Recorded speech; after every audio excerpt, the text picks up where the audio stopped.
In a long shunt compound generator, the terminal voltage is 230 when the generator delivers 150 amps.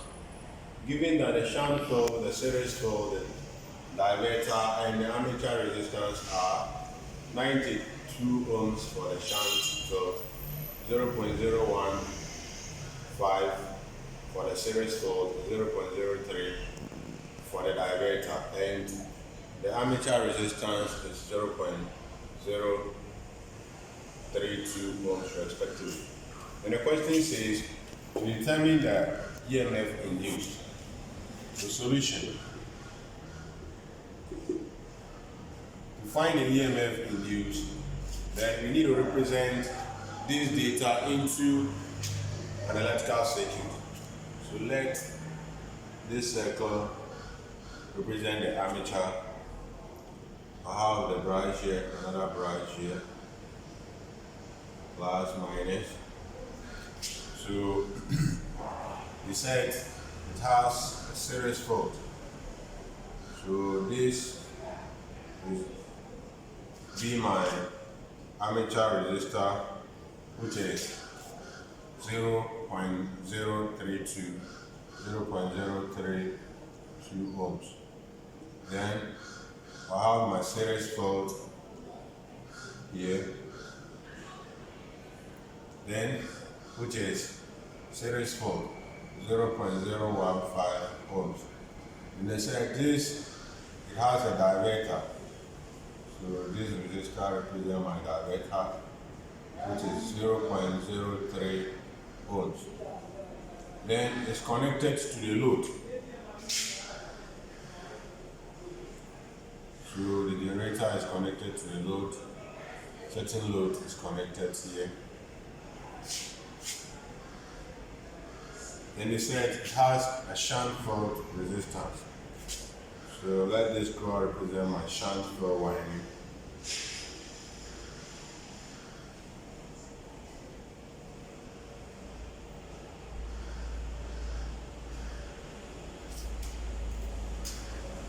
So shunt field winding resistance is here, 92 ohms. So there will be a certain, when the EMF is generated here, let's say EG, the generated here, it will produce a certain amount of current to flow. And that current, let's call it IA. When IA gets to the junction, some will flow towards the load, some will flow towards the shunt field. And the question says that the load IL is consuming a current of 150 amps. And the terminal voltage measured across the load is 230 volts. That is the terminal voltage measured across the load. Now, we know the load current. So let's analyze the current flowing at the shunt field. So shunt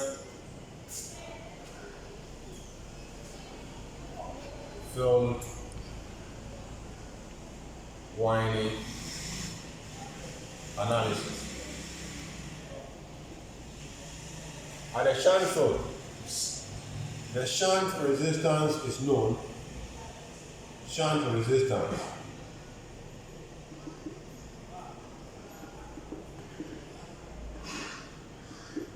R shunt is given to be 92, but since the load and the shunt are connected in parallel, so shunt voltage is directly proportional to the load voltage, which equals to 230 volts. So the amount of current flowing through the shunt field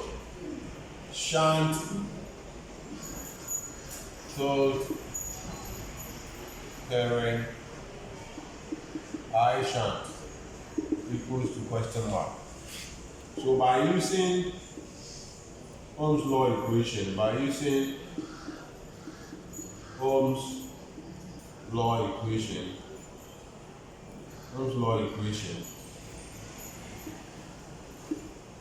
we can say that Ohm's law equals to current equals to voltage over resistance.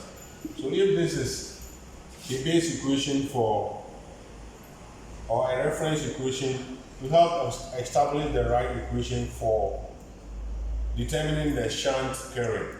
The shunt current will be equal to shunt voltage over shunt resistance. But shunt voltage equals to 230 volts. Then shunt resistance equals to 92. So shunt current therefore equals to 230 volts divided by 92 ohms. And that gives us 2.5 amps.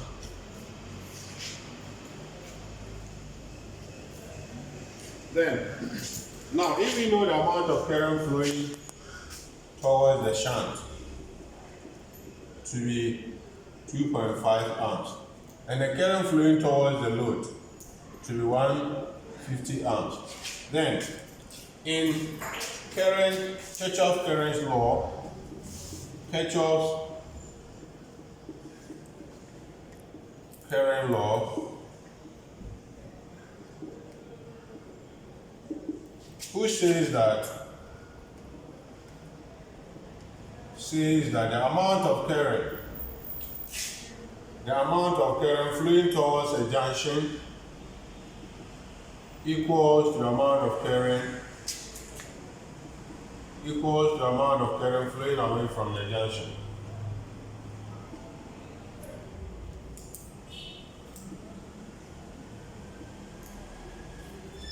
Towards the junction equals the amount of current while the amount of current flowing away from the junction.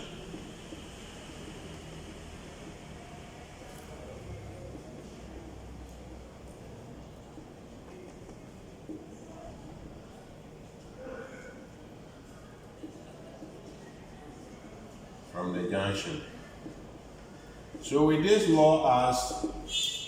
law, it means that the current that is being generated here, when it gets here, some will flow towards it, some will flow towards it. So now that we know the current flowing towards the shunt field and the current flowing to the load, we sum the two current, we must get the current that is what? Flowing towards that is generated by the armature. So this is what the theory is saying. Amount of current flowing towards the junction, that is the armature current from the armature.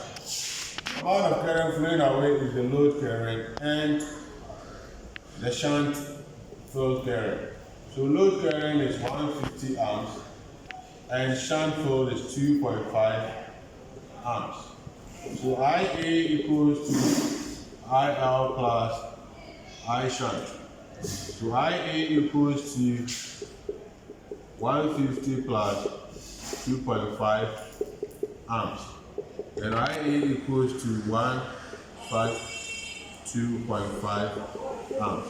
So the amount of current flowing towards the amount of current generated by the armature and it's flowing towards the junction is 152.5. Now, the question says we should determine the induced EMF. So how do we get an induced EMF? Induced EMF equals to the sum of all voltage drops in the circuit. So, to analyze from A, let's say from the node A to B, that is the armature analysis. Armature circuit analysis.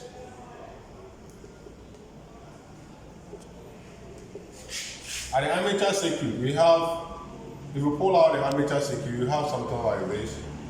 This is the series field with a divertor, then the armature resistance is also here. So the divertor is 0.03 ohms and the series field is 0.015 ohms and the armature is 0.032 ohms. So if this is the circuit pull out, so we have plus minus here. So if this is R series and RD and RA, RD and R series are in parallel. So the total summation here becomes R series is parallel to RD. That implies that R series times RD all over RD plus R series. That equals to 0.03 times 0.015 all divided by 0.015 plus 0.03.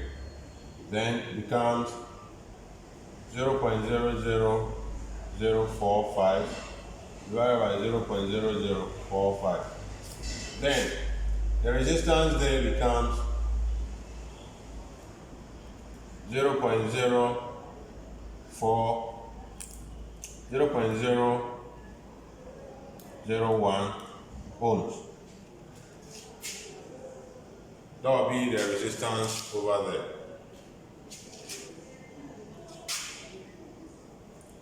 So now that we know the resistance over there, now EMF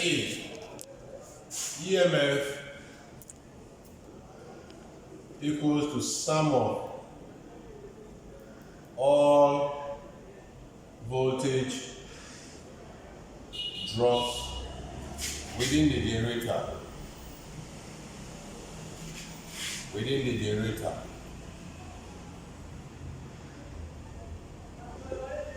Now, so EMF here equals to the voltage drop at the armature plus the voltage drop of the load plus the voltage dropped at if there is any price drop. But here there is no price drop, so it is the sum, the price drop. So price drop equals to 0. So EMF here equals to formula of determining the armature becomes the armature current times the armature resistance plus the load voltage. So which is 0.01 times the armature current.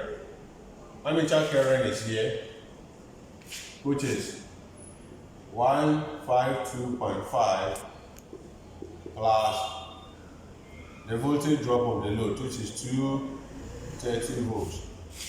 Then the EMF here equals to 6042 plus 2304. Then we said EMF induced equals to 236.042 volts. So the voltage induced by this generator is 236.042 volts. That will be the voltage induced. Now the question B saying that we should determine the total power. To determine the total power equals to the EMF multiplied by the armature current. But EMF equals to 236.042 volts. Then armature current equals to 152.2 amps. So power PT will be equal to 1525 times 236.042. That gives us 36.46 kilowatts. That is the total power generated by this particular machine. Then C is saying that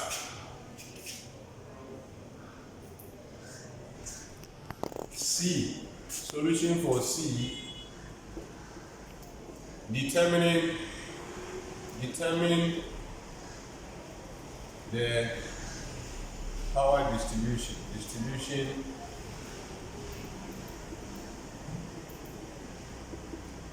this power.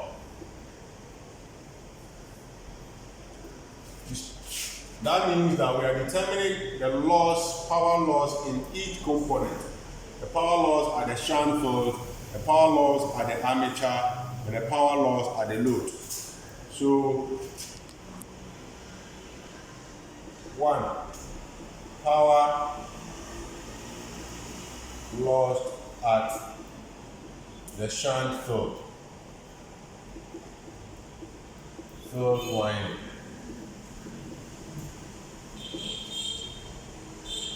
So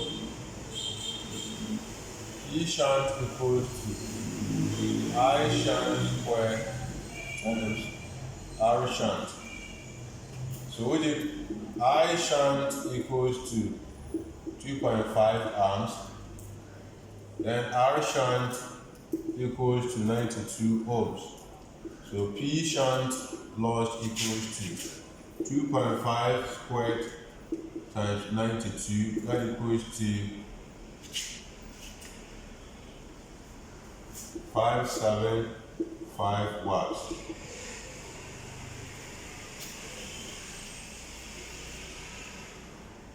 That is the power lost at the armature side.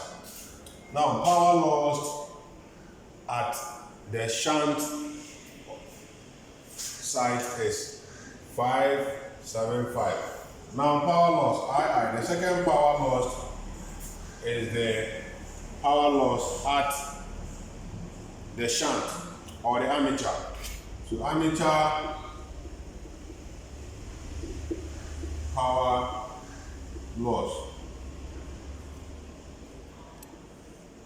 That is armature current squared times the armature resistance equals to power loss at the armature. Armature current IA equals to 152.5 amps and the resistor is 0.032 ohms. So power loss there equals to 152.5 squared times 0.032, that equals to 744 watts. Then we need to find the power loss at the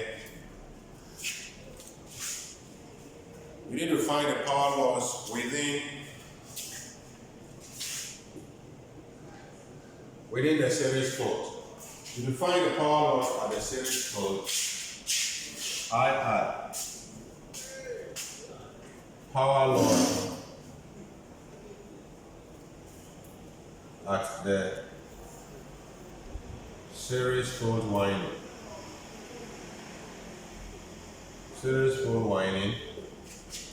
Then power series equals to IA squared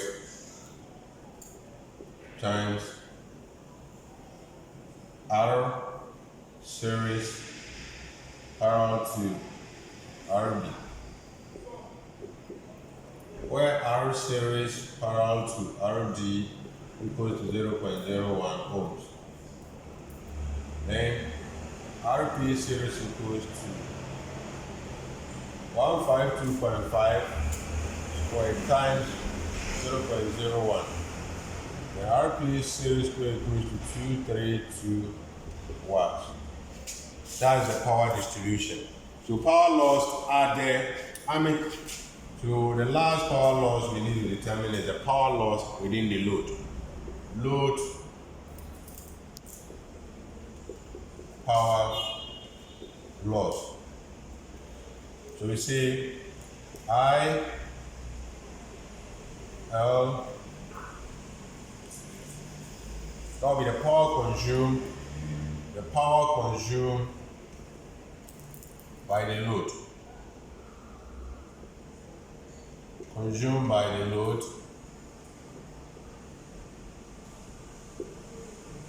So equals to load power equals to the load current times the load voltage. That is load power equals to question mark, but the load current here equals to 150 amps, while the load voltage is 230 volts. So load power PL equals to 230 times 150, that equals to 26.54 kilowatts. And that's how the power is being distributed. 26.5 kilowatts have been consumed by the load, and the series field and the divertor have wasted 232 watts, while the shunt field winding also caused a loss of 575, while the armature winding caused a current power loss of 744 watts. Thank you.